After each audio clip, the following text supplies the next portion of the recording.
আচ্ছা শোনো, তোমাদের নবী মুহাম্মদ কি বলছে?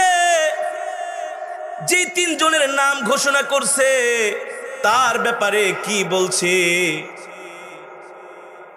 সাহাবায়ে কেরাম বলে, ও ইহুদি পণ্ডিত, আমাদের নবী বলেছেন যেই তিনজনের নাম নবীজি ঘোষণা করছে এই তিনজনেই আল্লাহর রাস্তায় শহীদ হয়ে যাবে।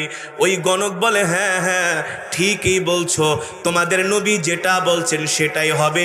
এই তিনজনের একজনও আর জীবন নিয়ে ফিরতে পারবে না। আল্লাহু আকবার। মুসলমানদের এই সাহস দেখে পুরো আরবের মধ্যে তোলপাড় হয়ে গেছে। আরে ব্যাপারটা কি? 2 লাখ সৈন্যের বিরুদ্ধে 3000 মাত্র মোহাম্মদের সৈন্য, কল্পনাই করা যায় না, ঠিক কিনা বলেন? ইহুদিরা পর্যন্ত তারা অবাক হয়ে গেলেন।